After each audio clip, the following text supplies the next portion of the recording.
તો જૂનાગઢમાં ભેસાણની સરકારી વિનય કોલેજ વિવાદમાં આવી છે। આસિસ્ટન્ટ પ્રોફેસરે વિદ્યાર્થીની બીભત્સ મેસેજ કર્યા હોવાના આક્ષેપો કરાયા છે। તો સચિન પીઠડિયાએ વિદ્યાર્થીનીને કર્યા હતા બીભત્સ મેસેજ। પ્રોફેસરે ઇન્ટરનલ પરીક્ષામાં માર્ક ઓછા આપવાની આપી હતી ધમકી। કોલેજની વિદ્યાર્થીનીઓએ પ્રિન્સિપલ પાસે જાણ કરી હતી। પ્રિન્સિપાલ દ્વારા તપાસ માટે કમિટીની રચના કરવામાં આવી છે। સમગ્ર મામલો પોલીસ સ્ટેશને પહોંચ્યો છે। તો ગુરુ શિષ્યના સંબંધોને લાંછન લગાવતો આ કિસ્સો સામે આવ્યો છે।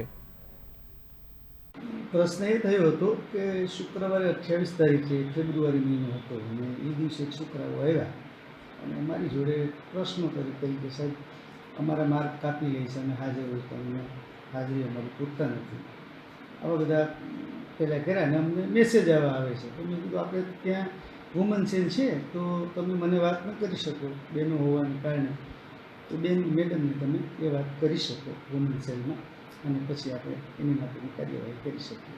અમે છે ને સરકારમાં લખીને આપ્યું છે અને એક લોકલ કમિટી સિનિયર અધ્યાપકોની બેસાડી છે, એ અમને એનો અહેવાલ આપશે, પછી અમે અમારા વિભાગમાં કમિશનરને એ મોકલી આપશું।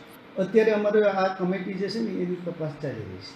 સરકારમાં અમને વિદ્યાર્થીઓએ જે લખીને આપ્યું છે, જે ફરિયાદ એમની કરી છે, એ અમે સરકારને મોકલી આપી છે, અમારા વિભાગને એટલે કે કમિશનરને મોકલી આપી છે। હવે એ છે ને વિદ્યાર્થીનીઓ જે છે એણે મને પૂરતી વાત આ કરી એક સંકોચને કારણે, પણ પછી એણે ડાયરેક્ટ આ લોકોએ પોલીસ સ્ટેશને ગયા ને એક અરજી આપી ને ત્યાં પછી જે મેડમ હતા એમણે આ બધું જોયું।